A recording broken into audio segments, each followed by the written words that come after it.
High, আমি শান্তি।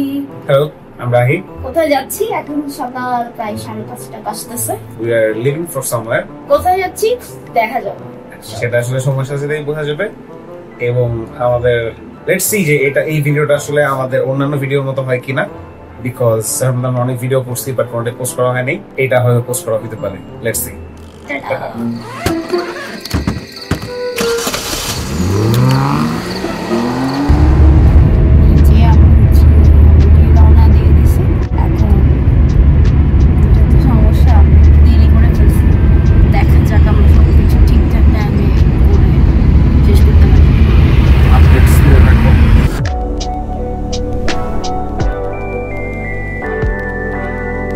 বেশ দ্রুত এয়ারপোর্টে পৌঁছে গেলাম।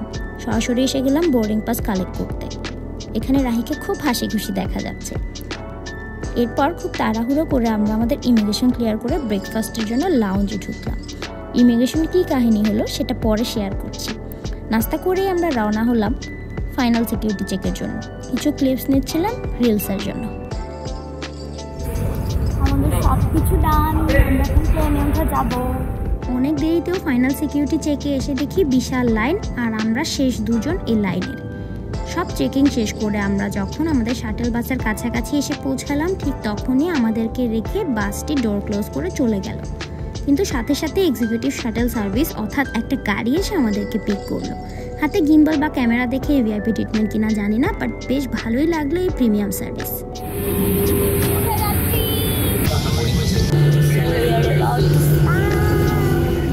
সময়ে আমাদের বিমান দৌড়াতে শুরু করল। বেশ ভালো লাগা কাজ করছিল। অবশেষে যেই ট্যুর নিয়ে এতদিন প্ল্যান করেছি সেটা শুরু হয়ে গেল। বেশ উপরে উঠে ঢাকাকে খেলনা শহরের মতো লাগছে। আবহাওয়া একটু গ্লুমি। দেখতে দেখতে 2 ঘন্টা পার হয়ে গেল। এয়ারলাইন্স থেকে ফুড সার্ভ করছিল। রাইসের সাথে বিফ অ্যান্ড চিকেন দুটো অপশনই ছিল, ডেজার্টও দিল। আমাদের 4 ঘন্টা 20 মিনিটের ফ্লাইটের প্রায় হাফ টাইম শেষ। আমরা এখন লাঞ্চ করে নিয়েছি। এখন আমরা আবার একটু ছোট ঘুম দেবো, আর ইনশাল্লাহ উঠে দেখবো আমরা কোথায়। ভিউ দেখে নিশ্চয়ই গেস করা যাচ্ছে এবার আমাদের ডেস্টিনেশন কোথায়। এবার আমরা এসে গেলাম ভারত মহাসাগরে অবস্থিত সেই দ্বীপপুঞ্জের দেশে। নীল সবুজ ঝকঝকে পরিষ্কার পানির দেশ মালদ্বীপে অবস্থান করছি আমরা। 1000-এর মতো দ্বীপপুঞ্জ নিয়ে এই দ্বীপরাষ্ট্র গঠিত। অল্প কিছুক্ষণের মধ্যেই আমরা নেমে যাব। অপেক্ষা যেন শেষই হচ্ছে না।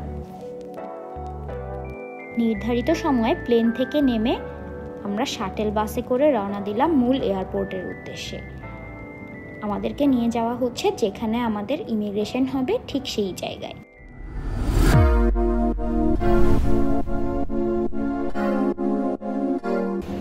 সো ইয়া, মালদ্বীপস আমাদের ইমিগ্রেশন ডান। এখানে একটা মজার ঘটনা ঘটছে। যখন আমরা আমাদের ডকুমেন্টস দেখাচ্ছিলাম ইমিগ্রেশন অফিসারকে, তখন সে হঠাৎ করে একটা জিনিসে মার্ক করলো। পরে আমরা তাকায় দেখি ও হচ্ছে আমাদের হোটেলে যে ডকুমেন্টস গুলো আছে ওখানে মানে 2 adults and 1 child হচ্ছে মার্ক করে দিচ্ছে। সো আমাদেরকে বলছে এটা কি, তো আমরা বললাম যে আমরা তো এরকম কিছু জানি না, আমাদের কোনো আইডিয়া নেই। তো পরে actually looking for the child but so আমরা এখন ইমিগ্রেশন শেষ করে ব্যাগেজের জন্য ওয়েট করতেছি। আমাদের সাথে একটা বড় লাগেজ আর 2টা ব্যাকপ্যাক। আসার সময় ঢাকায় শাহজালাল ইন্টারন্যাশনাল এয়ারপোর্টে আমাদেরকে ব্যাকপ্যাক দুটো র্যাপ করে দিতে বলা হয়েছে, কারণ আমাদের ব্যাকপ্যাক দুটায় অনেক বেশি ফিতা আর এগুলো নাকি বেল্টে আটকে যেতে পারে। আগেও এই 2টা ব্যাকপ্যাক নিয়ে ইন্টারন্যাশনাল ট্রাভেল করছি, কিন্তু তখন কিন্তু এই ব্যাগগুলো র্যাপ করা লাগে না। কেমন খরচ হয়েছে সেটা ভিডিও শেষে আমি জানাই দিব। এখন আমরা ব্যাগগুলো কালেক্ট করে বাইরের দিকে বের হচ্ছি। রাহি এখানে সিম কিনতেছে আর আমি লাগেজ নিয়ে ওয়েট করতেছি। এখানে অনেকগুলো বুথ দেখতে পাচ্ছি। এই বুথগুলো মেইনলি বিভিন্ন হোটেলের, সিম কোম্পানির আর বিভিন্ন ওয়াটার অ্যাক্টিভিটির বুকিংয়ের জন্য। তো আমরা হচ্ছে এখন সিম কার্ড নিয়ে নিলাম। এখন দৌড় দিচ্ছি বের করার যে কিভাবে মাফুসি ফেরিতে যেতে পারি। আমরা এখন বেলানা ইন্টারন্যাশনাল এয়ারপোর্টে আছি। তো এখান থেকে হয়তো মালির হয়ে আমাদেরকে মাফুসি যেতে হবে, বাট আমরা চেষ্টা করতেছি ফেরিতে করে যাওয়া যায় কিনা।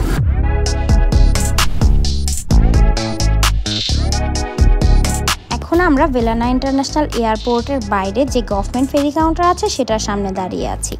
কাউন্টার থেকে বলল এখান থেকে ফেরি করে মালেতে যেতে হবে, সেখান থেকে মাফুসির ফেরি পাবো। আজকের রাতটা মূলত মাফুসিতেই স্টে করব। এখানে মূলত 3 ধরনের ট্রান্সপোর্ট সিস্টেম আছে। প্রথমত গভর্নমেন্ট ফেরি, এটার টাইম ফিক্সড, কিন্তু এটাই সবচাইতে চিপ অপশন। দ্বিতীয়ত স্পিড বোট, এটা এক্সপেন্সিভ অপশন হলেও এটা অনেক টাইম সেভ করে। থার্ডলি হোটেলগুলোর নিজস্ব ট্রান্সপোর্ট ব্যবস্থা। ম্যাক্সিমাম প্রাইভেট আইল্যান্ডগুলোর নিজস্ব ট্রান্সপোর্ট দিয়ে গেস্টদেরকে এয়ারপোর্ট থেকে রিসিভ করে নিয়ে যায়। মনে হচ্ছে বেশিক্ষণ অপেক্ষা করতে হবে না, যেহেতু ডিস্টেন্স খুবই কম এবং প্রচুর যাত্রী এয়ারপোর্ট থেকে আসা যাওয়া করে, তাই 10 মিনিট পরপরই ডে টাইমে এয়ারপোর্ট থেকে মালেতে ফেরি চলাচল করে।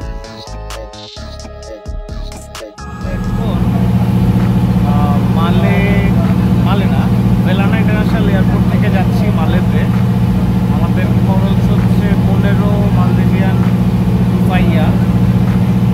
তো ওখান থেকে আমরা হচ্ছে মাফুসির জন্য একটা ফেরি করবো।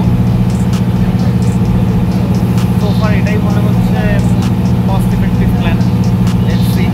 যদিও এখানে কাউন্টারে আমাদেরকে বলতে পারতেছিল না যে মালে থেকে আমরা কি মাফুসির কয়টা বাজে ফেরি আছে কি। তো সে ওয়াজ সেইং যে মালেরটা মালে গিয়ে দেখ, মাফুসিরটা ওখানে গিয়ে দেখ।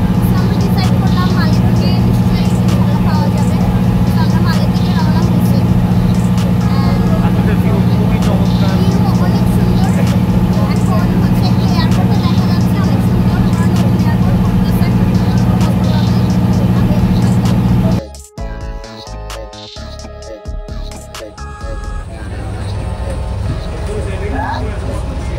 কেমন লাগছে? অনেক ভালো লাগতেছে, আবার এখন একটু ভয়ও লাগতেছে, কারণ পানির মাঝখানে যাব। আশেপাশের ভিউ অনেক সুন্দর, অনেক নীল। আমার ধারণা ছিল শুধু প্রাইভেট আইল্যান্ড বা পাবলিক আইল্যান্ডের থেকে একটু দূরের এগুলাই ভালো, বাট দেখা যাচ্ছে না, সব দিকের পানি আসলে অনেক সুন্দর আর অনেক নীল। আমাদেরকে ঠিক এখানে গভর্নমেন্ট ফেরি নামিয়ে দিয়ে গেল। এটা মালে শহরের গভর্নমেন্ট ফেরি ঘাট। আমাদের এয়ারপোর্ট টু মালের জার্নি ডিউরেশন ছিল 10 মিনিটের মতো। এখানের ফেরিগুলো কিন্তু নর্মাল ফেরির মতো না, এখানের ফেরিগুলো ছোট ইঞ্জিন চালিত বোটের মতো। এই যে এখান থেকে এয়ারপোর্ট কিন্তু দেখা যাচ্ছে, ওই সাদা বিল্ডিংগুলোই কিন্তু Velana international airport. So distance কিন্তু খুবই কম। আর এই যে বোটটা দেখা যাচ্ছে, এখানেই কিন্তু ফেরিগুলো এসে ডক করে। আর এই যে এখানে যেটা দেখা যাচ্ছে সেটাই কিন্তু ফেরি কাউন্টার। এখান থেকেই মাফুসির জন্য নেক্সট ফেরি ধরতে হবে। এখন এগিয়ে যাই ফেরি কাউন্টারের দিকে, দেখি আমরা মাফুসির জন্য কয়টায় ফেরি পাই। মালে ফেরি কাউন্টারের গেট হলো ইউএস বাংলা এয়ারলাইন্স অফিসের বরাবর অপর পাশে। সহজে চেনার জন্য আরেকটা উপায় আছে, এখানে কফি অ্যান্ড কার্ভ নামে একটা ক্যাফে আছে, ঠিক অপর পাশে তাকালে কাউন্টারের গেট। এই যে এখানে রাহি টিকিট কিনছে মাফুসি যাত্রার জন্য। ফেরি সার্ভিসটাকে ওরা এমটিসিসি বলে। টিকিট নিয়ে এখন আমরা এখানেই ওয়েট করছি ফেরি আসার জন্য। কাউন্টারটা বেশ কিউট, প্যাস্টেল ব্লু ভাইবের ডেকোরেশন করা হয়েছে। যাত্রীরা ওয়েট করছে যার যার ফেরির জন্য। ফোন চার্জে দেওয়ার ব্যবস্থা দেখছি এখানে। এখন ফোনটা চার্জে দিয়ে ওয়েট করব। তো এখন হচ্ছে দুপুর 3টা।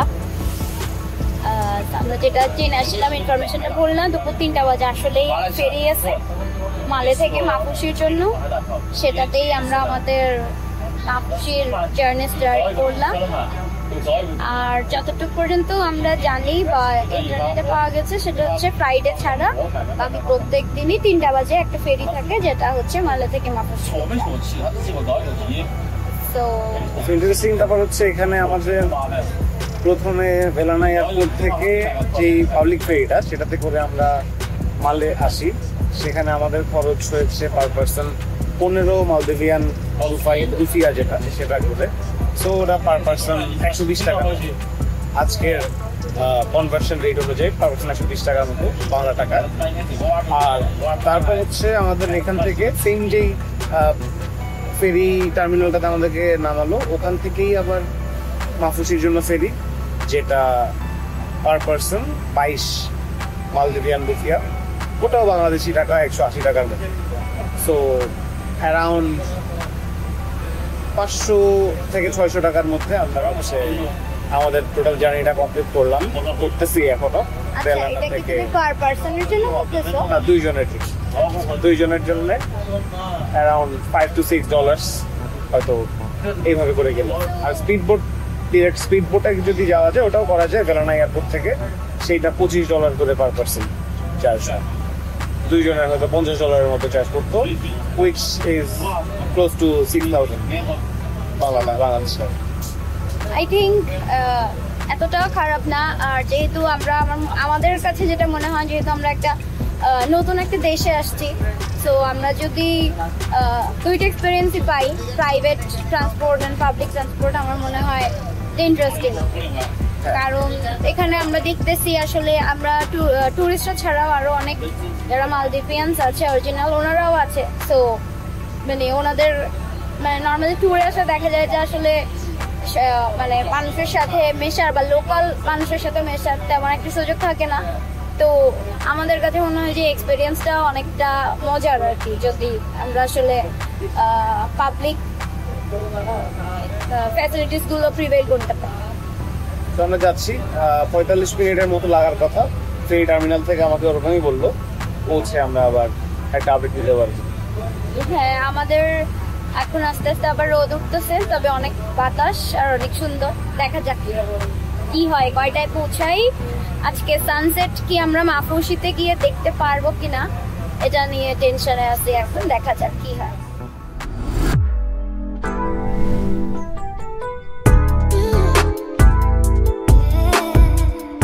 খুবই সুন্দর নীল পানির ওপর দিয়ে আমাদের স্পিড বোট চলছে মাফুসির দিকে। এই প্রথম দেখলাম মালদ্বীপের সেই বিখ্যাত প্রাইভেট আইল্যান্ড, আর দেখলাম সারি সারি ওয়াটার ভিলা। দূর থেকে একটা আইল্যান্ড অনেকক্ষণ ধরে দেখে মাফুসি পৌঁছে গেছি ভাবছিলাম, কিন্তু না, এটা গুলহি আইল্যান্ড। এখন বিকাল 4:15। এই যে যাত্রী গুলহিতে নামিয়ে দিয়ে আবারও ফেরি ছেড়ে দিল সাথে সাথে। পানির কালারটা কিন্তু অন্যরকম সুন্দর এখানে। এখন বিকাল 4:40 আর আমরা অলমোস্ট পৌঁছে গেছি মাফুসি আইল্যান্ডে। এখান থেকে দ্বীপটি বেশ সুন্দর লাগছে। আর আমরা আমাদের লাগেজ কালেক্ট করে ফেরি থেকে নেমে ওয়েট করছি এই বিখ্যাত মাফুসি লেখা জায়গায় ছবি তোলার জন্য। তো চলে আসলাম মাফুসিতে। সো ভিডিওর এই পর্যায়ে আমাদের কাছে মনে হলো যে আমরা কিছু ইনফরমেশন অ্যাড করার প্রয়োজন। আমাদের ওভারঅল ট্যুরে এই পর্যন্ত আমাদের যা যা এক্সপিরিয়েন্স করলাম আমাদের কাছে মনে হলো ওগুলো আমরা অ্যাড করি। এবং এখন আমরা আছি বাংলাদেশে আমাদের বাসায়, অ্যান্ড এখানে বসেই আমরা হচ্ছে ভিডিওতে কিছু কিছু ইনফরমেশন যেগুলো হয়তো আমরা কিছু জায়গায় মিস করেছি, হয়তো আর একটু বেটার গুছিয়ে বলার প্রয়োজন ছিল যেটা আমরা বলতে পারি নাই, ওই জিনিসগুলো নিয়ে আমরা এখানে আরেকবার কথা বলবো। সো জেনারেল ইনস্ট্রাকশন হিসেবে যেটা থাকে সবার জন্যই, আমাদের জন্য তাই ছিল। সেটা হচ্ছে এয়ারপোর্টে অবশ্যই ফ্লাইট টাইমে 3 ঘন্টা আগে এয়ারপোর্টে পৌঁছানো উচিত, যেটা আমরা কিছুটা দেরি আমাদের ছিল, বাট অত বেশি না, আমরা মোটামুটি টাইমলি এয়ারপোর্টেও পৌঁছে গিয়েছিলাম। সো ইমিগ্রেশনে গিয়ে আমরা যেটা boarding pass. So boarding pass যখন কালেক্ট করতে যাই, আমরা কালেক্ট করতে গিয়ে আমরা দেখি ওখানে বিশাল লাইন। যেহেতু বাংলাদেশ থেকে মালদ্বীপে অনেক মানুষ আসলে ওয়ার্ক ভিসা বা কাজের উদ্দেশ্যে যেয়ে থাকেন, সো সেই কারণে দেখা গিয়েছিল যে আমাদের ফ্লাইটে আসলে এই 90% মানুষ আসলে নন ট্যুরিস্ট, তারা বেসিক্যালি কাজের জন্য যাচ্ছে মালদ্বীপ, এবং সেই কারণে একটা অনেক বড় ভিড় ছিল। এটা একটা প্রবলেম আমরা ফেস করেছিলাম, যে কারণে বোর্ডিং পাসে আমাদের একটু বেশি সময় লেগেছে। কিন্তু তাও আমাদের মোটামুটি, যেহেতু আমরা ট্যুরিস্ট ছিলাম, আমাদেরকে একটু আলাদা একটা লাইনে দাঁড় করিয়ে তারা একটু ফাস্ট বোর্ডিং পাসটা দেওয়ার চেষ্টা করছিল। একটা প্রবলেম আমরা ফেস করেছি, আমি নর্মালি লাস্ট 2-3 বছর ধরে আমি আমার যে ট্রাভেল ব্যাগটা আছে সেটা দিয়েই সবখানে ট্রাভেল করছি। এর আগে আমি মালয়েশিয়া, সিঙ্গাপুর এবং ইন্ডিয়া, তারপর আর কোথায় গেলাম, নেপালেও তো গেছি, তবে মাঝখানে হ্যাঁ নেপালে, থাইল্যান্ডে, সবখানেই গিয়েছি, কোথাও এই ঝামেলাটা হয় নাই। কিন্তু আমাদের মালদ্বীপ ট্রিপের দিন আমাকে হচ্ছে বোর্ডিং পাস কালেক্ট করার সময় ওখানে হচ্ছে আমার ব্যাগটা রিসিভ করে না, এবং আমার ব্যাগটাকে হচ্ছে র্যাপ করার জন্য পাঠায়। যদি আমি কিন্তু দুইটা ব্যাগ ছিল আমাদের, এন্ড দুইটা ব্যাগ নিয়ে কিন্তু আমরা বারবার ট্রাভেল করছি, আগে কখনো এমন হয় নাই। সো আমার ব্যাগটা যখন হচ্ছে আমি দিতে যাই, তারা বলে যে ঢাকা এয়ারপোর্টের বেল্টের অবস্থা ভালো না, সেই কারণে হচ্ছে ব্যাগটা র্যাপ করে দিতে হবে। বাট সে আমাকে একটা বুদ্ধি দেয় যে দুইটা ব্যাগই হচ্ছে আপনি একসাথে র্যাপ করেন, তাহলে আপনার খরচ কম পড়বে। সো পরবর্তীতে আমরা হচ্ছে ব্যাগগুলো নিয়ে আবার যে লাইনে আমি অনেকটুকু এগিয়ে গেলাম, আবার হচ্ছে যদিও সে আমাকে বলছিল যে ডিরেক্ট এসে আপনি জাস্ট বোর্ডিং পাসের ওখানেই চলে আসেন, আর হচ্ছে লাইনে দাঁড়ানো লাগবে না। সো ওটাই করলাম, দুটো ব্যাগ নিয়ে আবার র্যাপ করলাম। দুটো ব্যাগ একসাথে র্যাপ করতে চাচ্ছিল না, বাট একটু পুশ করে দুটো ব্যাগ একসাথেই র্যাপ করা হলো। 300 টাকার মতো খরচ হয়েছিল সেখানে। তারপর হচ্ছে বোর্ডিং পাসের ওখানে এসে আমরা বোর্ডিং পাসটা নিয়ে নিলাম, অ্যান্ড হচ্ছে ইমিগ্রেশনের জন্য রওনা দিলাম। ইমিগ্রেশনে যাওয়ার পর একটা মজার কাহিনী হলো, সেটা হচ্ছে আমাদের বিয়ে হয়েছে যদিও 1.5 বছরের মতো সময়, কিন্তু আমাদের পাসপোর্টটা আপডেট করা হয়নি বিভিন্ন কারণে, আসলে ব্যস্ততার কারণে, দৌড়াদৌড়ির কারণে পাসপোর্টটা আমরা আপডেট করতে পারিনি। সো পাসপোর্টে বেসিক্যালি হচ্ছে আমাদের স্ট্যাটাস ছিল সিঙ্গেল, ম্যারিড স্ট্যাটাসটা আপডেট করা হয়নি। যদিও আমাদের কাছে আমাদের কাবিননামা বা ডকুমেন্টস ছিল, তাও হচ্ছে আমাদেরকে ইমিগ্রেশনে আবার একটু সাইডে যে কাউন্টারটা থাকে, যেখানে হচ্ছে মেবি পুলিশের কোনো একজন ঊর্ধ্বতন কর্মকর্তা থাকেন, তার সাথে হচ্ছে কথা বলার জন্য পাঠানো হলো। এবং মজার বিষয় হচ্ছে তার কাছে যাওয়ার পর সে হচ্ছে আমাকে বললো যে কি প্রবলেম। আমি বললাম যে এরকম যে আমাদের পাসপোর্টে আপডেটেড না, কিন্তু আমার কাছে কাবিননামা আছে, আমার কাছে অন্যান্য ডকুমেন্টস আছে, অ্যান্ড ওগুলো আপনারা দেখতে পারেন। বললো না, আমি আসলে এগুলো দেখতে চাই না, আপনারা একটা কাজ করেন, আমার কাছে ফেসবুক থেকে আপনাদের বিয়ের ছবি দেখান। তো আমার কাছে খটকা লাগলো যে এটা তো আসলে ফেক করার ইজি, মানে বিয়ের একটা ছবি তো আমি দেখাইতেই পারি, বা একটা র্যান্ডম একটা ছবি দেখায় তো বলতেই পারি যে এটা আমার বিয়ের ছবি। আমি তাকে জিজ্ঞেস করলাম যে এই ছবিগুলো তো আসলে এডিট করা যায়?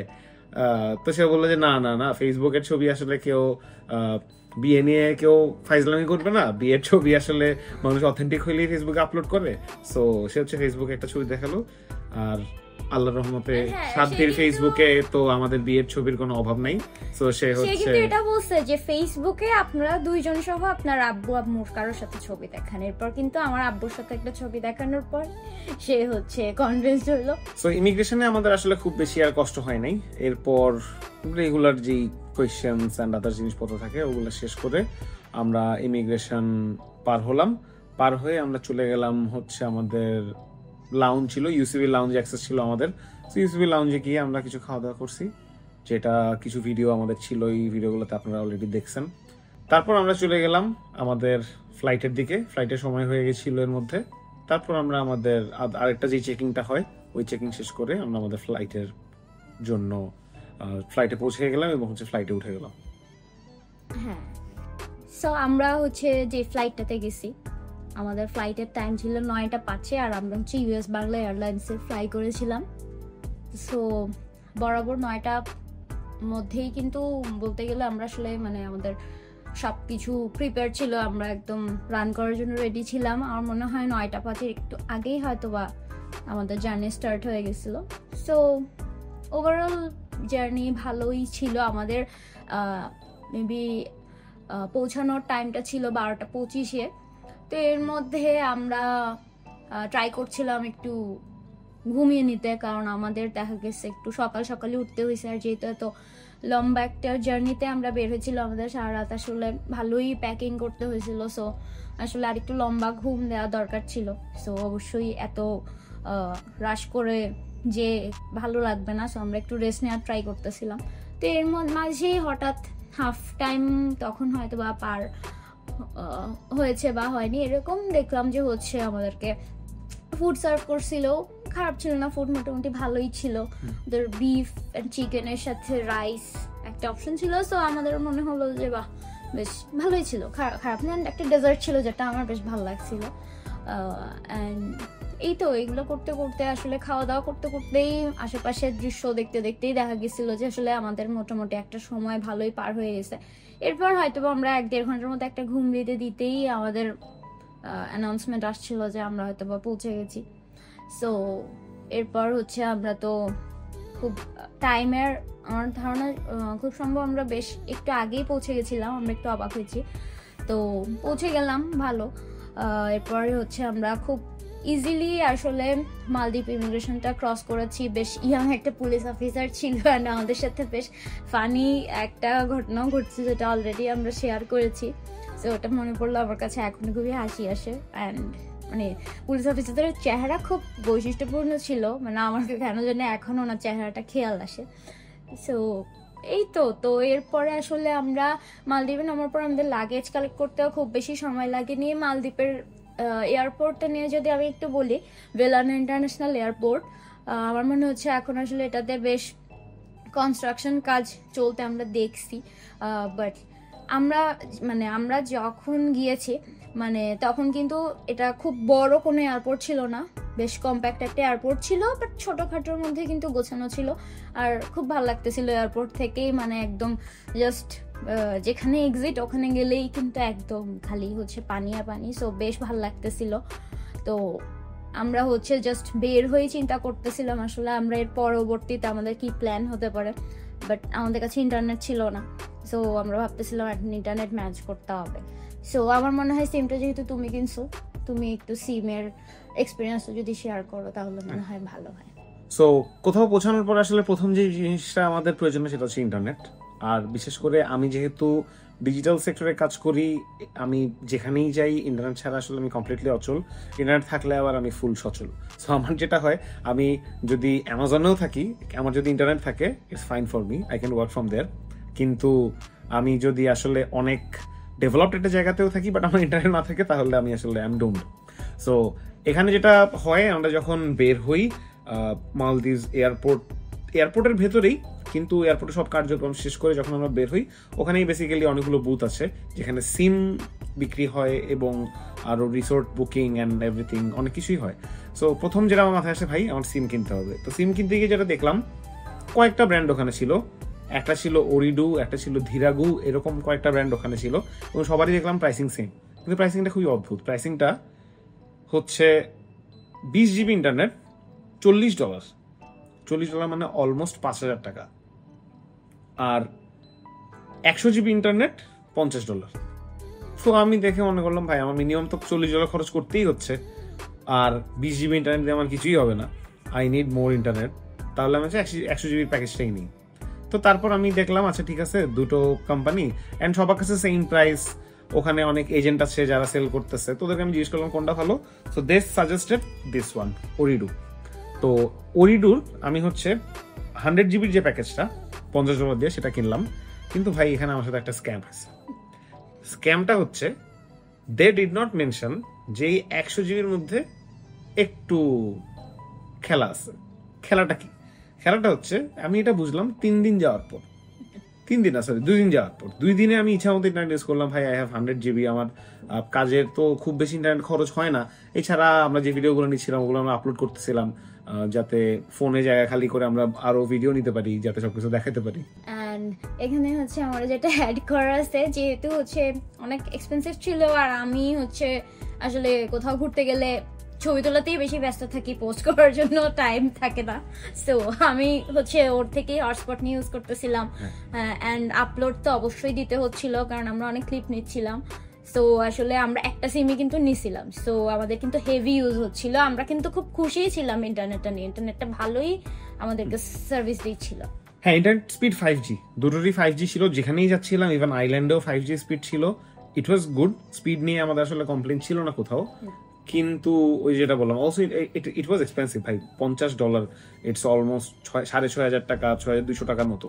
তো ওই অ্যামাউন্ট দিয়ে আসলে দুইটা সিম কিনতে গেলে it will be like 12,000 plus. So ওই জন্য আমরা একটা সিমই নিয়েছিলাম। কিন্তু স্ক্যামের শিকার। স্ক্যামটা হচ্ছে 2 দিন যাওয়ার পর আমি দেখতে পেলাম আমার ইন্টারনেট কাজ করতেছে না।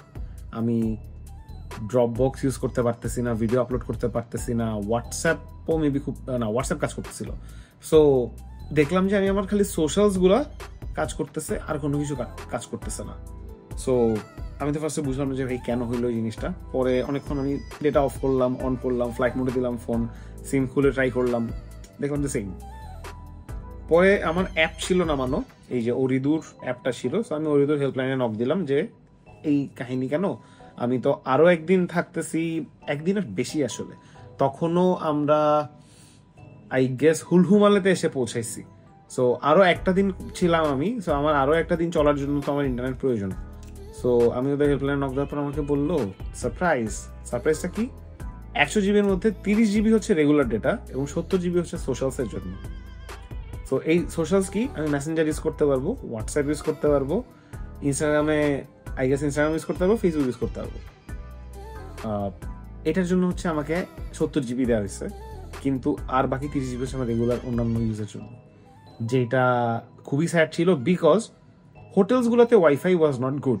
সো আমাদের আসলে সব আপলোড বা এভরিথিং মোবাইল ডেটা দিয়েই করতে হচ্ছিল এবং মোবাইল ডেটার উপরেই আমরা নির্ভরশীল ছিলাম। কিন্তু যেহেতু আমাদের ডেটা শেষ হয়ে যায়, সেই ক্ষেত্রে আমাদের পরে কোনো উপায় থাকে না, আবার কিনতেও পারতেছি না, আবার আমার তো কিনতে গেলে ওই $40 প্যাকেজই কিনতে হবে। তারপর আর কি করা, ওয়াইফাই স্পিড যা আছে সেটা দিয়ে কোনো রকমে ম্যানেজ করে আমরা আমাদের পরবর্তী যাত্রাটা আগাইতে থাকি। সো আরেকটা বিষয় নিয়ে আমাদের কথা বলার প্রয়োজন আছে বলে আমাদের কাছে মনে হচ্ছে, সেটা হচ্ছে আমাদের ফেরি। যদিও ফেরি জার্নিটা আমরা দেখালাম যে কেমন ছিল, it was good, public ferry, but quality was not that bad.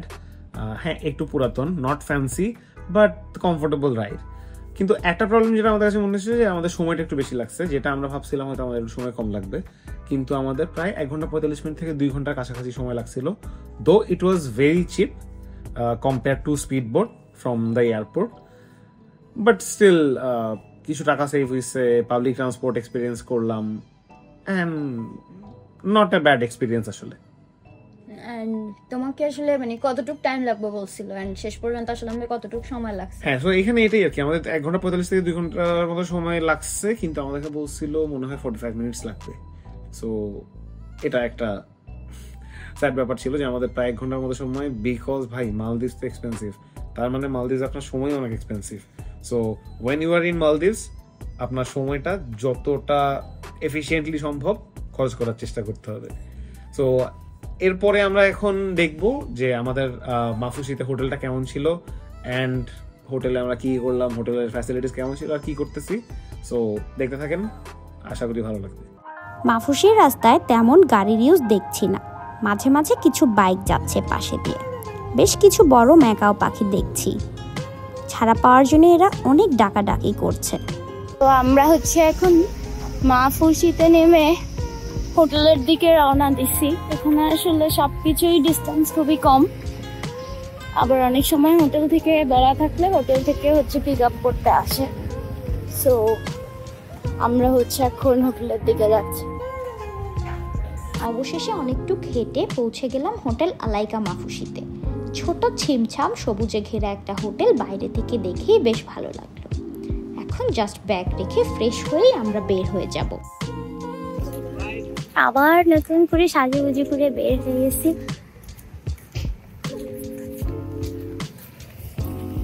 Sunset মনে হয় পাইছি, বাট বোঝা যাচ্ছে না। এখনো সানসেটের কিছু টাইম বাকি আছে, বাট ওভাবে করে মনে হয় এখানে কোনো ভিউ পয়েন্টে হয়তো আমরা এখন পৌঁছাতে পারি নাই। সো দেখতেছি আমরা ভিউ। নাইস। এটা মাফুসি জেটি ঘাট, সব স্পিডবোট ডক করা আছে এখানে। হাঁটতে হাঁটতে অবশেষে সানসেটের কিছু সময় পর আমরা মাফুসি বিচে এসে পৌঁছালাম। অনেক সুন্দর ভিউ আর খুব বেশি ক্রাউডি না বিচটা, বেশ ভালো লাগছে পরিবেশটা। আমরা হেঁটে হেঁটে মাফুসির নাইট লাইফ এক্সপ্লোর করছি, সেই সাথে রেস্টুরেন্টও হান্ট করছি। আমাদের বেশ খিদা লেগেছে। মাফুসি আইল্যান্ডে দেখলাম প্রচুর সুন্দর সুন্দর বিড়াল। এই যে 2 জন বসে আছে, নিচের একজন পাত্তাই দিল না, আর একজন কি রাগি মুডে তাকিয়ে আছে।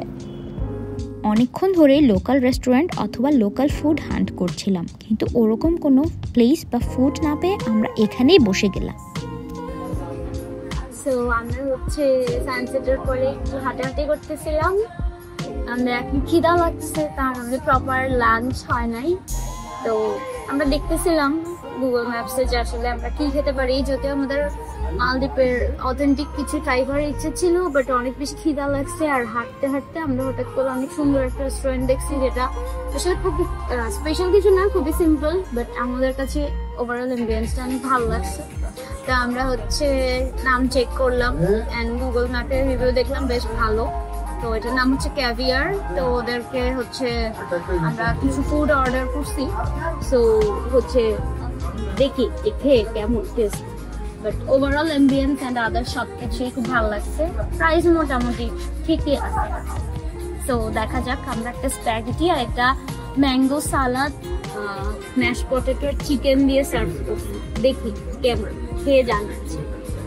বেশ স্যাটিসফাইং একটা ডিনারের পরে আমরা হেঁটে হেঁটে মাফুসি ট্যুরিস্ট জোনটা এক্সপ্লোর করার ট্রাই করছি। অনেক প্রিটি সুভনির শপ আছে এখানে, অনেক ট্যুরিস্টরা শপিং করছে, হাঁটছে, প্রতিটা শপই ছবির মতো সুন্দর। আমরা হাঁটতে হাঁটতে বিচ সাইডে এসে গেলাম। দুই পাশেই ক্যাফে, সিটিং অ্যারেঞ্জমেন্ট আছে, অনেকেই ক্যান্ডেল লাইট ডিনারও করছে বিচের পাড়ে। আমার মনে হয় হাঁটতে হাঁটতে ট্যুরিস্ট জোন ফেলে কিছুটা লোকাল সাইডে এসে পড়েছি। বেশ সুন্দর একটা খেলার মাঠ দেখলাম, খুব মজা করে মেয়েরা ফুটবল খেলছে। অফিসিতে আমরা হাঁটতে হাঁটতে একটা ছোট্ট পুলিশ স্টেশন দেখতেছি। পুলিশ স্টেশনটা দেখে আসলে ভয় লাগার চাইতে কিউট লাগতেছে অনেক বেশি। Very cute police station. বাইরে পুলিশের গাড়ি টাড়ি আছে দেখা যাচ্ছে, অনেক কিউট, ডোরটাও অনেক কিউট একটা পুলিশ স্টেশন।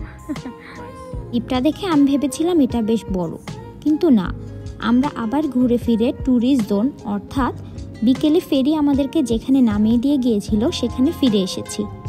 দ্বীপটা খুব বেশি হলে লম্বায় 1.5 কিলোমিটারের মতো হতে পারে। এক মাথা থেকে অপর মাথায় হেঁটে পৌঁছাতে আমাদের 30 মিনিটের বেশি লাগেনি।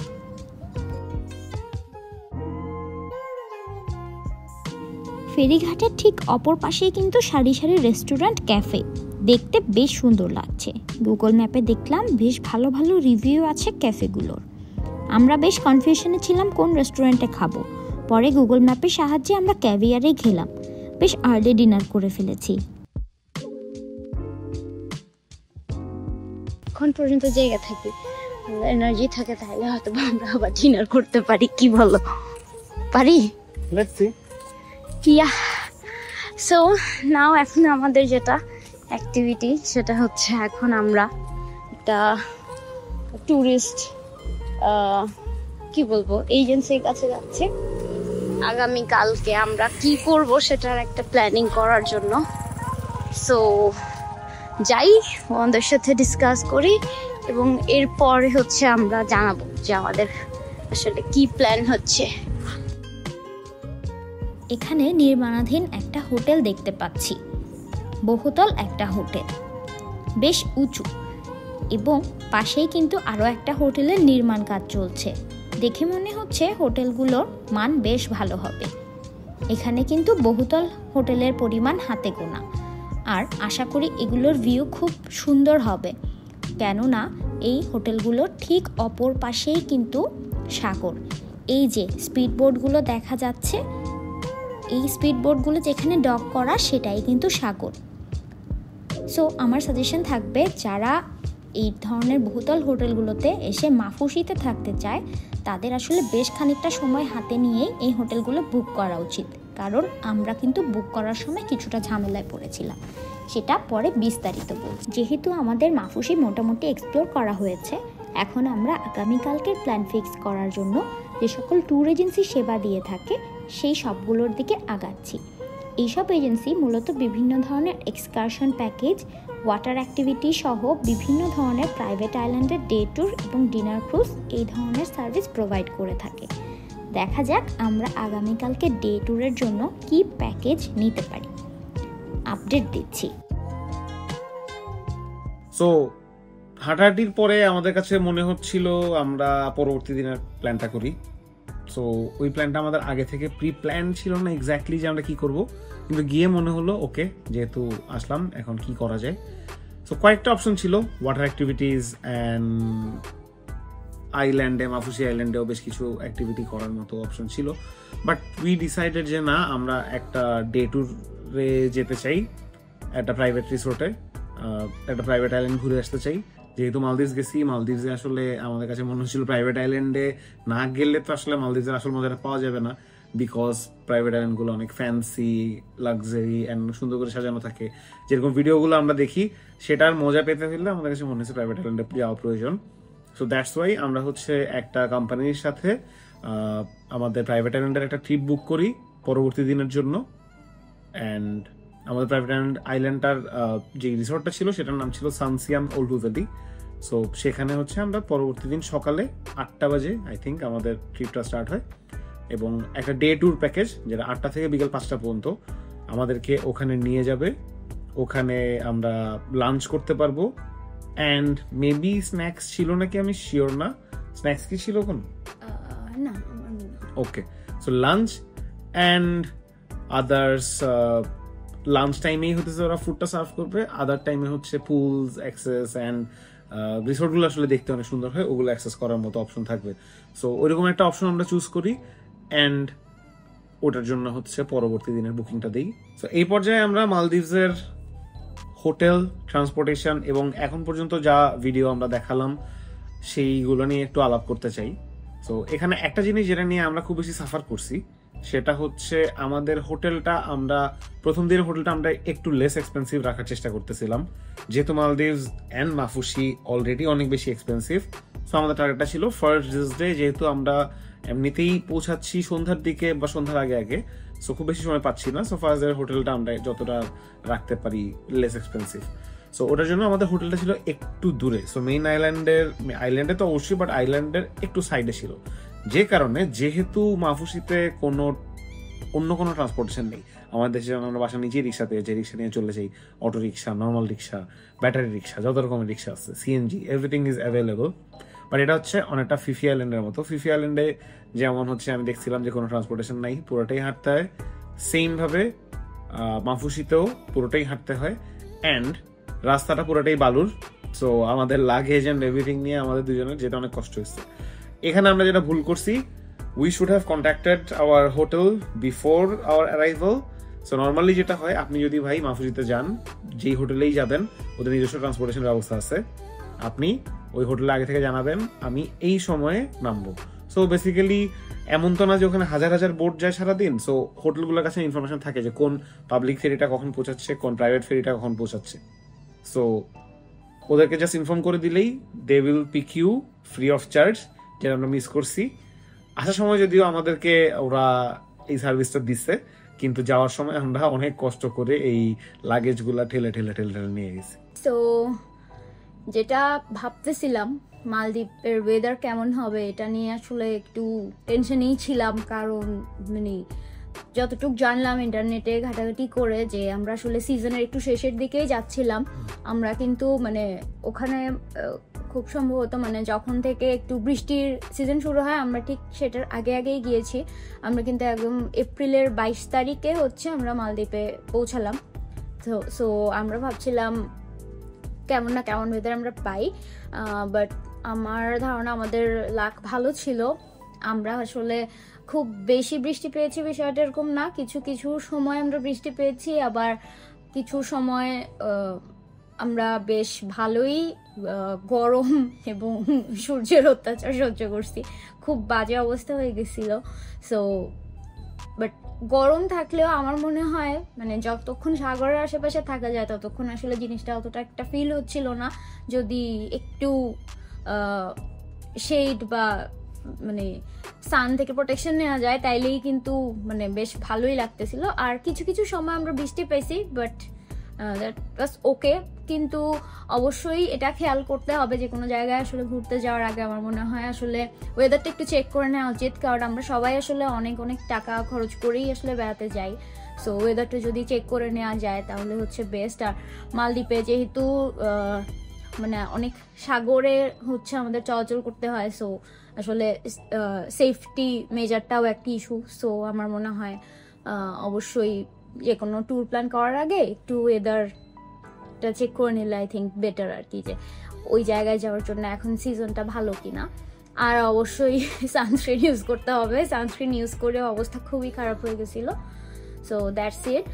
আর আরেকটা যেটা ইন্টারেস্টিং বিষয় আমার কাছে লাগছে সেটা হচ্ছে মালদ্বীপে অনেক বেশি বিড়াল দেখছি, অনেক বিড়াল দেখছি। মানে খুবই অদ্ভুত বিষয় যে আমার কাছে মনে হচ্ছিল আর কি যে মানে এত বিড়াল তো পানি একদমই পছন্দ করে না, বাট মাফুসির মতো একটা দ্বীপে এত বেশি বিড়াল দেখছি মানে প্রতিটা শপের ভেতরে বিড়াল, বাইরে বিড়াল, এবং হোটেলগুলোর লবিতে পর্যন্ত বিড়াল বসে আছে। আর ওভারঅল মানে বেশ ভালো লাগতেছিল, মনে হচ্ছিল আসলে বেশ অ্যানিমাল ফ্রেন্ডলি জায়গাটা, কারণ সবাই দেখতেছি হচ্ছে যে মানে বিড়ালগুলো খুব ফ্রেন্ডলি ছিল। সো আমি খালি বিড়ালের ক্লিপ নিচ্ছিলাম, আমি অ্যাড করে দিব ইনশাল্লাহ। সো এখন হচ্ছে ভাবতেছিলাম যে ফুড নিয়ে কি করতে পারি। আমাদের আসলে আমরা যেখানেই যাই আমরা ট্রাই করি হচ্ছে মানে বাংলাদেশে থাকলে অনেক বেশি রেস্টুরেন্টে খাই, ঘুরে ফিরে এদিক ওইদিক যাই খাই, কিন্তু যদি কোথাও বেড়াতে যাই তখন আসলে আমাদের বেশিরভাগ টার্গেট থাকে ওখানে লোকাল ফুড ট্রাই করা, কারণ নতুন নতুন খাবার খেতে আমার অনেক মানে ইন্টারেস্টিং লাগে। সো চিন্তা করতেছিলাম যে কি খাবো, কিন্তু দেখা গেল হচ্ছে মানে প্রথমেই মালদ্বীপ ঘুরে বা মালদ্বীপে যাদের সাথে আমাদের একটু পরিচয় হলো, যেমন আমরা হোটেলের যিনি রিসেপশনিস্ট ছিলেন ওনাকে জিজ্ঞেস করেছি, প্লাস আশেপাশে আমরা কিছু বাংলাদেশি ভাই বা যাদেরকে দেখেছি আমরা তাদের কাছেও জিজ্ঞেস করলাম যে আমরা কি ট্রাই করতে পারি, কিন্তু আসলে ওরকম স্পেসিফিক কোনো ফুডের কথা আসলে আমাদেরকে কেউ কিছু বলতে পারেনি। যেমন আমরা বাংলাদেশে আসলে আমাদেরকে জিজ্ঞেস করলে আমরা হয়তো বা অবশ্যই বলি যে ঠিক আছে ভাত আমাদের প্রধান খাদ্য, এটা তোমরা টেস্ট করতে পারো। এটা হয়তো বা আমরা একটা ফরেনার বা টুরিস্ট যারা আসে তাদেরকে আমরা সাজেস্ট করতে পারি যে তোমরা ইলিশ মাছ খাও বা গরুর কালাভুনা খাও এরকম, বাট ওরকম আমরা আসলে ওখানে কিছুই পাই নাই। পরে হচ্ছে একটু হতাশ হয়ে গেছিলাম আসলে যে কি করব। সো আমরা হচ্ছে র্যান্ডম কিছু রেস্টুরেন্টে মানে খেয়ে ফেলছি। আমরা হচ্ছে ক্লিপগুলো অ্যাড করে দিব। আর পরে যেটা একটা জিনিস বুঝলাম যে ওখানে একটা বিষয় আছে যে যেটা হচ্ছে অনেকগুলো দোকানে আমি পরবর্তীতে দেখেছি, সেটা হচ্ছে একটা ডেভিল ফিশ বা ডেভিল চিকেন নামে একটা ফুড দেখেছি, যেটা হচ্ছে আসলে অনেক জায়গায় ছিল। আর ম্যাক্সিমাম ফুডের যে ইয়াগুলো ছিল ওখানে আমরা ফ্রাইড রাইস টাইপের রাইস আইটেম দেখছিলাম। আর কিছু জায়গায় হচ্ছে আমরা কথু নামে একটা খাবার দেখেছি, এটাও ওদের একটা one of the main dishes আমার কাছে মনে হয়েছে। সো মেইনলি এই খাবারগুলোই কিন্তু ঘুরে ফিরে প্রতিটা দোকানে দেখেছি। আর আসলে মালদ্বীপ তো, আর আমরা মাফুসিতে যেহেতু আজকের দিনটা আপনারা যে ভিডিওগুলো দেখছেন মাফুসিতে ছিলাম, মাফুসিতে কিন্তু মানে একদম আমার কাছে মনে হয় আসলে বাকি টুরিস্ট জোনগুলো ছিল হয়তো বা মাফুসি মানে একদম কি বলবো একদম মেইন একটা পয়েন্ট। সো অনেক বেশি ইউরোপিয়ান অ্যান্ড সব সাইডের ওয়ার্ল্ডের সব সাইডের মানুষ আসলে এখানেই আসে। সো আসলে খুব মিক্স টাইপের আর কি ফুডের মানে কুইজিনগুলো আসলে সবই বলতে গেলে মিক্সড হয়ে গেছে। সো এই তো ফুড নিয়ে আসলে একটু হতাশই ছিলাম আমি মালদ্বীপে। আমার মতো ফুডি মানুষজনের জন্য হয়তো বা একটু ডিসঅ্যাপয়েন্টিং হতে পারে, বাট যাই হোক যা খেয়েছি টেস্ট করেছি ভালোই লেগেছে। So that's all I think. এখানে হচ্ছে আমি একটা আসলে জোক অ্যাড করতে চাই। জোকটা হচ্ছে যেখানে আমি জিজ্ঞেস করতেছিলাম যে ফুড মালদ্বীপিয়ান ফুড খেতে চাই, অথেন্টিক মালদ্বীপিয়ান ফুড খেতে চাই, সো মানুষজন হচ্ছে এমন রেস্টুরেন্টগুলো সাজেস্ট করতেছিল যেগুলো আসলে fully operated by Bangladeshis and শেফও বাংলাদেশি। সো এক পর্যায়ে হচ্ছে আমি ওকে বলা শুরু করছিলাম মালদ্বীপের অথেন্টিক খাবার হচ্ছে বাংলাদেশি খাবার, কারণ যেটা আমাকে বলতেছে মালদ্বীপের অথেন্টিক খাবার আমাকে যে রান্না করে দিচ্ছে সে একজন বাংলাদেশি এবং সে বাংলাদেশি টেস্টেই রান্না করতেছে। সো এটা একটা জোক যেটা হচ্ছে পুরো ট্রিপেই আমি বারবার বলতেছিলাম যে ওকে আমরা এখন মালদ্বীপের অথেন্টিক খাবার খাবো যেটা আসলে একজন বাংলাদেশি রান্না করে। আর আমরা কিন্তু আসলে প্রচুর বাংলাদেশি দেখছি, কি বলো? হ্যাঁ, মালদ্বীপের একটা ইন্টারেস্টিং বিষয় হচ্ছে মালদ্বীপে 20% বাংলাদেশি। সো খুব সম্ভবত 5 লাখ টোটাল পপুলেশন, যেটার 1 লক্ষ বাংলাদেশি। সো আপনি ভাই মালদ্বীপে যদি যান, এটা আসলে ইন্টারেস্টিং ফ্যাক্ট, এটা সবাই জানে না এবং আমিও খুব বেশি জানতাম না যে এত বাংলাদেশি। তো আপনি যেখানেই যাবেন আপনি বাংলাদেশি মানুষজন পাবেন, বাংলাতে কমিউনিকেট করতে পারবেন, অ্যান্ড বাংলাদেশের সাথে খুব ভালো একটা সম্পর্ক ওখানকার মানুষজনের আমার কাছে মনে হয়েছে, খুব ভালো একটা বন্ধন এবং সবাই মিলে খুব ভালো কাজকর্ম করতেছে, ব্যবসা করতেছে। ইটস গোয়িং গুড আমার কাছে মনে হয়েছে। হ্যাঁ, এন্ড প্রথমে কিন্তু আমার কাছে মনে হয়েছিল মাফুসিতে হয়তো বা বাংলাদেশি বেশি, বাট পরে গিয়ে কিন্তু আমার ধারণাটা ভাঙছে যখন আমরা পরে মানে মালেতে গেলাম, হুলহু মালেতে গেলাম, ওখানেও কিন্তু আমরা যথেষ্ট পরিমাণে বাংলাদেশি মানুষজনদেরকে দেখতে পেয়েছি। সো একদিক থেকে ভালোই লাগছে, অনেকে অনেক রকমের কাজকর্ম করতেছে, ব্যবসা বাণিজ্য করতেছে, সো ভালোই, খারাপ।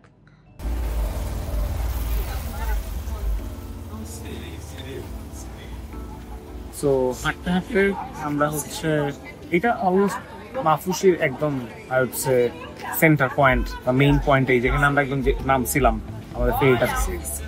খুব সুন্দর একটা জিনিস দেখতেছি আমরা, যেখানে হচ্ছে প্যারাসেইলিং আছে, ফ্লাই বোর্ডিং আছে, অ্যান্ড স্কুবা ডাইভিংও আছে দেখতেছি। বাট আমাদের একটা জিনিস ভালো লাগছে, সেটা হচ্ছে জেট কার্স। জেট কার গুলো আমরা দেখাবো। তো আমরা ভাবতেছি জেট কার্সের একটা লাইভ নেওয়া যায় নাকি, জেট কার্স গুলা নিজেরা চালানো যায়। দেখো জেট কার্স গুলো এখানে আছে। অনেক সুন্দর জেট কার্স গুলো দেখতে, অনেক ভালো লাগে দেখতে। এবং জেট কার্সের চাইতেও সুন্দর দুইটা জিনিস এখানে আছে, যিনারা হচ্ছে পুরা মাফুসি আইল্যান্ড জুড়ে রাজত্ব করতেছে। ওরা হচ্ছে বেসিক্যালি জেট কার্স গুলো ভাড়া দিচ্ছে, আপনাদের গাড়ি যদি লাগে ওদের কাছ থেকে জেট কার্স গুলো ভাড়া নিতে পারবেন। আমরা ভাবতেছি যে এই ওয়াটার স্পোর্টস গুলো করা যায় নাকি, মারামারি হচ্ছে, ওয়াটার স্পোর্টস গুলো করা যায় কিনা। তো লেটস সি, আমরা কালকের দিনটাতে হয়তো আমাদের সুযোগ হবে না, বাট তার পরের যে 2 দিন আছে সেই 2 দিনে আমরা হয়তো কিছু ওয়াটার স্পোর্টস করার চিন্তা ভাবনা আছে। Jet cars could be one of them. Yeah, so অনেকগুলোই আসলে ওয়াটার অ্যাক্টিভিটিস অ্যান্ড এক্সকারশনের শপ আছে। এই যে মানে এই জায়গাটায় মেইনলি মোস্ট অফ দ্য এই টাইপের শপগুলো আছে আর কি, যারা বিভিন্ন রকমের এক্সকারশনাল অ্যাক্টিভিটিসগুলো প্রোভাইড করে। বেশ নিরিবিলি হয়ে আসতেছে আস্তে আস্তে। এখন রাত 10টার মতো বাজতেছে। সো এখন আমরা একটু করে এই যে বিভিন্ন যে সবগুলো আছে সবগুলোর সাইড থেকে আবার মানে দেখা যায় যে মাঝে মাঝে দিয়ে বিচ দেখা যায়, তো বেশ ভালো লাগতেছে। এই যে এখন একটু সাগরের কাছে যাই, খুব সুন্দর আওয়াজ পাওয়া যাচ্ছে, জানি না কতটুকু বোঝা যাচ্ছে।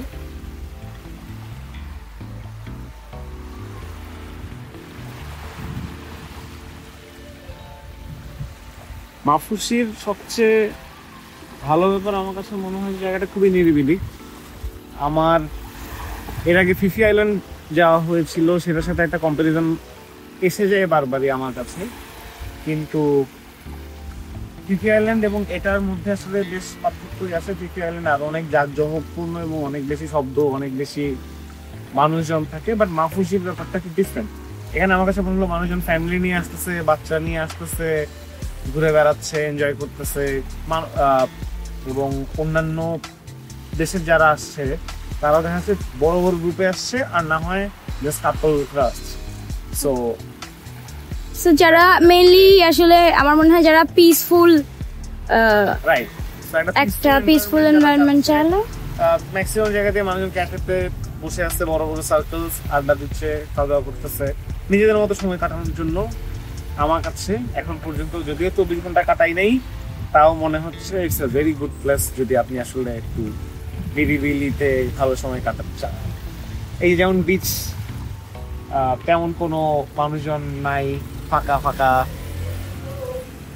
হ্যাঁ, অনেক পিসফুল লাগতেছে। আমাদের ছায়া দেখা যাচ্ছে, আমাদের ছায়া দেখা যাচ্ছে। হাই।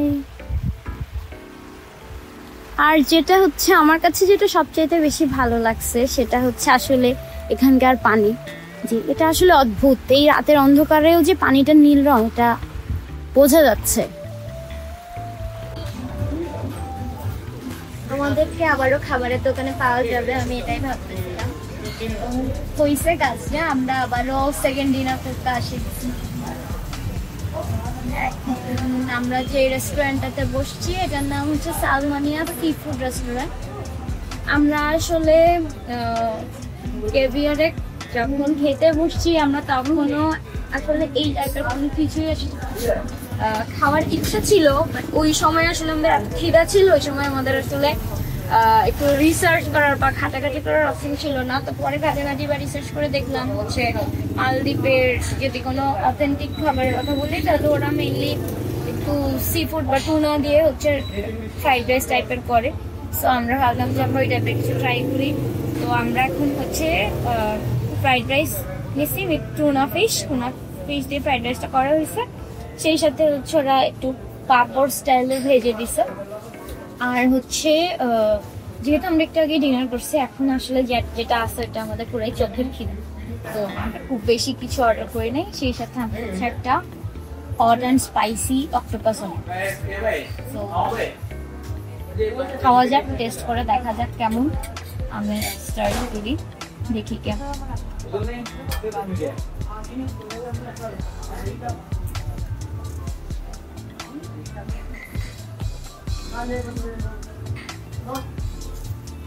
একটু টেস্ট হবে, মেবি আমি এখন একটু টুনা পাচ্ছি।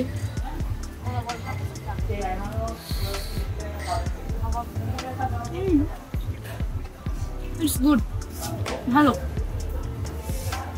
টুনা ফিশ খুব সম্ভবত বেশ মানে বড় প্রজাতির যে মাছগুলো থাকে ওগুলোর মধ্যেই হবে, মানে একদম মাংসের কাছাকাছি টেস্ট পাচ্ছি আমি। টুনা ফিশ আগে আমার খাওয়া হয়েছে, বাট মানে এই ওয়েতে কুক করা ছিল না, তো ভালোই লাগে। অক্টোপাসটা খেয়ে বলো, অক্টোপাস হট এন্ড স্পাইসিটা কেমন? আমি হচ্ছে অক্টোপাস ট্রাই করবো। আমাকে আসলে দু একটা বাইট নিতে হয়েছে আসল টেস্টটা খাওয়ার জন্য, কারণ ফ্লেভারটা কিন্তু কম অন্যান্য ফিশের তুলনায়। আমি বলবো টুনা ফিশের হয়তো বা ফ্লেভার বা স্মেল যে জিনিসটা থাকে ফিশের সেটা কম। এখন আমি অক্টোপাসটা একটু ট্রাই করছি, দেখি।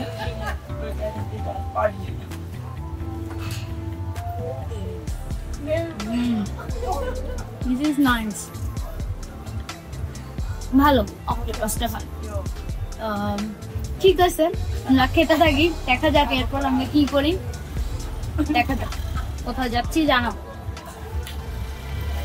আমরা এখনো হাঁটতেছি, হেঁটে হেঁটে এক্সপ্লোর করতেছি।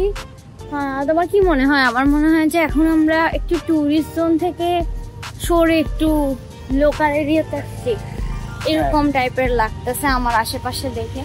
আমরা র্যান্ডম আসলে হাঁটতে আসছি। আমরা প্রথমে তো রেস্টুরেন্ট খুঁজতেছিলাম, খেলাম, এরপর কিছু শপিং এর জন্য ঘুরঘুর করলাম, পরে এখন হচ্ছে আমরা আমাদের হোটেলের দিকে যাওয়ার জন্য রওনা হয়েছি। সো আমাদের হোটেলটা বেসিক্যালি একটু সাইডে। মেইন পয়েন্টটা হচ্ছে যেখানে আসলে বোট থেকে বা ফেরি থেকে নামায়, ওই জায়গাটাকেই আসলে সেন্টার করে ম্যাক্সিমাম হোটেলস।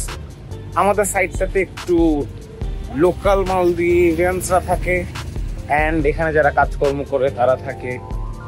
অ্যান্ড একটা যেটা জিনিস ভালো হয়েছে সেটা হচ্ছে ওই সাইডে হওয়ায় আমাদের হচ্ছে একটু হাঁটাচলা করা হচ্ছে, আর হাঁটাচলা করায় আমরা হচ্ছে যে অনেক কিছু এক্সপ্লোর করতে পারতেছি। মানে এটা একটা ভালো জিনিস। আর আরেকটা যেটা ব্যাপার, যে এই সাইডে বাকি হোটেলগুলো আছে, ওই সাইডেও আমাদের একটা হোটেল অলরেডি বুক করা আছে। তো আই থিঙ্ক আমরা দুইটা সাইডই এক্সপ্লোর করতে পারবো, এটাই আর কি। ঠিক আছে, দেখা যাক আমাদের রুম ট্যুরের দিকে, এরপর আমরা যাবো ইনশাল্লাহ।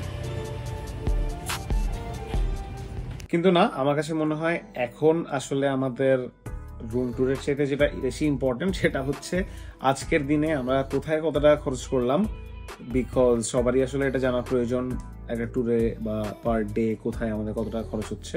তো সেই বিষয়ক একটা সামারি দিতে চাচ্ছিলাম। প্রথমত সবচেয়ে বড় খরচ যেটা আসে সেটা হচ্ছে এয়ারফেয়ার। এয়ারফেয়ারে আমরা একটু অন্যভাবে করলে হয়তো খরচটা কমাতে পারতাম, কিন্তু যেহেতু আমরা ইউএস বাংলায় গিয়েছি, টাইমিং এর একটা প্রেফারেন্স ছিল আমাদের। অনেকেই আমি দেখেছি শ্রীলঙ্কান এয়ারলাইন্সে বাংলাদেশ থেকে শ্রীলঙ্কা ট্রানজিট দিয়ে মালদ্বীপস যাচ্ছে, আর মালদ্বীপস থেকে শ্রীলঙ্কা যাচ্ছে, তারপর বাংলাদেশ আসতেছে, which is also a good plan, এবং ওখানে আরো কস্ট ইফেক্টিভ হয়। কিন্তু ওই ফ্লাইটটা মালদ্বীপস গিয়ে পৌঁছায়, শ্রীলঙ্কাতে ট্রানজিট দিয়ে মালদ্বীপস গিয়ে পৌঁছাতে 7টা, 7:30, রাত 8টা পর্যন্ত হয়। সো ওই দিনটা আসলে আর ইউজ করার মতো থাকে না। সো এটা আমাদের আইডিয়া ছিল যে আমরা এটা না করে আমরা সকালের একটা ফ্লাইটে গিয়ে আর্লি মালদ্বীপস নামতে চাই, যেটা আপনারা দেখলেন আমরা অলমোস্ট 12টার দিকেই মালদ্বীপসে নেমে যাই, এবং দিনের একটা বড় অংশ আসলে আমরা ইউটিলাইজ করতে পারি। সো এই কারণে আমাদের খরচটা একটু বেশি হয়। আমাদের ফ্লাইট খরচ ছিল 67,000 টাকা পার পার্সন, 33,500 টাকার মতো। সেকেন্ড যে কস্টটা নিয়ে আমরা অলরেডি কথা বলছি সেটা হচ্ছে ব্যাগ র্যাপিং। ব্যাগ র্যাপিং এ আমাদের খরচ ছিল 300 টাকার, যেটা অলরেডি বলা হয়েছে। এখানে আসলে কোনো কস্ট ছিল না। বাংলাদেশিদের জন্য Maldives visa free, but IMUGA health একটা ফর্ম ফিল আপ করতে হয়, যেটা আপনি বাংলাদেশ থেকে অবশ্যই ফর্ম ফিল আপ করে যাবেন। এটা হেলথ রিলেটেড, যে আপনার কোনো হেলথ প্রবলেম আছে কিনা, হয়তো বা এটা কোভিড এর সময় ওরা লঞ্চ করেছিল। সো ওইটার লিঙ্ক আপনি ইমুগা মালদ্বীপস লিখে সার্চ করলেই পেয়ে যাবেন, IMUGA। সো এইটা একটা, যেটাতে আসলে এটা ফ্রি অফ কস্ট। তারপর একটা খরচ যেটা সিমের কস্ট ছিল, সিম প্রাইস আমার $50 খরচ করেছিল, এটাও বলা হয়েছে। এরপর আমাদের এয়ারপোর্ট থেকে মালে আমরা পাবলিক ফেরিতে যাই। এয়ারপোর্ট থেকে মালে যাওয়ার জন্য আমাদের খরচ ছিল পার পার্সন 15 MVR। আমরা যখন গিয়েছিলাম তখন আমাদের এক্সচেঞ্জ রেটটা ছিল 8 টাকার মতো 1 MVR এর এগেইনস্টে। আপনারা যখন ভিডিওটা দেখবেন তখন আসলে রেটটা যাচাই করে নিতে পারেন, কিন্তু আমাদের 15 MVR মতো খরচ পড়েছিল। মালে থেকে আবার মাফুসি যাই আমরা, সেখানে আমাদের পার পার্সন খরচ পড়েছিল 22 MVR। সো এটাও সেম ভাবে ক্যালকুলেট করতে পারেন। এরপর যেটা হয়, এরপরের কস্টটা হচ্ছে আমাদের রাতে প্রথম ডিনার, যে আমরা 2টা ডিনার করি মাফুসিতে। সো প্রথম ডিনারটা করেছিলাম আমরা ক্যাভিয়ার রেস্টুরেন্টে। সেখানে আমাদের খরচ হয়েছিল 155 MVR একটা ফুডে এবং 120 MVR আরেকটা ফুডে। আমরা কর্ডন ব্লু এবং হচ্ছে একটা স্প্যাগেটি অর্ডার করেছিলাম। সো এই দুইটাতে 155 এবং 120 MVR খরচ হয়। এরপরে আমাদের যে খরচটা ছিল সেটা ছিল আমাদের ডে ট্যুর প্যাকেজের খরচ। ডে ট্যুর প্যাকেজে আমরা স্পেন্ড করেছি $115 পার পার্সন, টোটাল $230, যেটার $50 আমরা পে করেছিলাম আমাদের যেই ট্যুর কোম্পানি সেখানে, বাকি $180 আমাদের রিসোর্টে পে করার কথা ছিল। সো এই $50টা হচ্ছে ট্রান্সপোর্টেশন কস্ট। এটাতে ওরা হচ্ছে আপনাকে মাফুসি থেকে আপনার আইল্যান্ড পর্যন্ত নিয়ে যাবে এবং আইল্যান্ড থেকে আপনাকে আবার বিকাল 5টা বাজে মাফুসিতে নিয়ে আসবে। আর বাকি যে $180 সেটা হচ্ছে দুইজনের রিসোর্টের এন্ট্রি ফি অ্যান্ড আপনি রিসোর্টে যে বুফে লাঞ্চটা করবেন সেইটা and others cost. So total $230 একটা খরচ আমাদের দুইজনের পার পার্সন 115 করে। আর এটা যদিও পরের দিনের খরচ, কিন্তু এই খরচটা আগে বললাম বিকজ এই খরচটা আমরা আগেই করেছি। এরপরে আসতেছে আমাদের সেকেন্ড ডিনার, যেটা আমরা করেছি সালমোনিয়া রেস্টুরেন্টে। সেখানেও আমরা 2টা ফুড অর্ডার করি। ডেভিল চিকেনের কথা বলতেছিল সাথী একটু আগে, ওদের ফেমাস ফুড। এন্ড ডেভিল চিকেনের সাথে আমরা কি অর্ডার করছিলাম? ডেভিল চিকেনের সাথে আমরা একটা সি ফুড রাইস অর্ডার করেছিলাম। সি ফুড রাইস অর্ডার করছিলাম। সো আমাদের দুইটার কস্ট ছিল একটা 80 MVR, একটা 120 MVR, টোটাল 200 MVR এর মতো। সো বাংলা টাকায় এটা তখনের হিসাবে 1600 টাকার মতো ছিল, বাট এখনকার কারেন্ট এক্সচেঞ্জ রেট অনুযায়ী ইউ ক্যান ক্যালকুলেট। পানি একটু এক্সপেন্সিভ, সো পানিটা একটু দেখে শুনে পারচেস করতে পারেন। ছোট পানির বোতল না কিনে বড় পানির বোতল কিনলে আপনার সেভ হবে। সো মাফুসিতেও কিছু ডিপার্টমেন্টাল স্টোর আছে বড় বড়, সেখান থেকে আপনি যদি একবারে 2 লিটারের পানির বোতলটা কিনে নেন সেটা আপনার জন্য কস্ট এফিসিয়েন্ট হবে। আর আমাদের যে হোটেলটা, যেটা একটু পরেই আমরা আমাদের হোটেলের রুম ট্যুরটা দিব, এই হোটেলটা আমরা প্রথম দিনের জন্য আমরা বলেছিলাম, আমরা চেষ্টা করেছিলাম একটু লেস এক্সপেন্সিভ রাখার জন্য। স্টিল আমাদের হোটেলটাতে কস্ট পড়েছিল $37 মতো। তখনকার আমাদের এক্সচেঞ্জ রেট ছিল 125 টাকা বাংলা টাকার সাথে কম্পেয়ার করলে ইউএসডি, বাট $37 মতো ছিল। Compare to other resource it was very chip. And আপনি যদি মাফুসিতে আর একটু বেটার জায়গায় থাকতে চান, হয়তো বা আপনার $60-70-80 পর্যন্ত খরচ করতে হবে, ইটস অ্যাভারেজ। আর এর উপরে আপনি আসলে অনেক টাকা পর্যন্তই খরচ করতে পারেন, সেটা আসলে কোনো লিমিট নেই। সো কস্ট এগুলোই মোটামুটি। আই থিঙ্ক আজকের দিনে আমাদের মালদ্বীপে যা যা আমরা এক্সপিরিয়েন্স করেছি, যা যা খরচ করেছি সবকিছু এখানে ইনক্লুডেড। সো এটা একটা রাফ আইডিয়া খরচের। সো এখন হচ্ছে রুমটা দেখাই।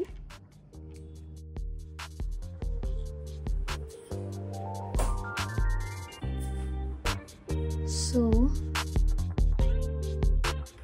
এটা হচ্ছে আমাদের আজকের দিনের জন্য রুম।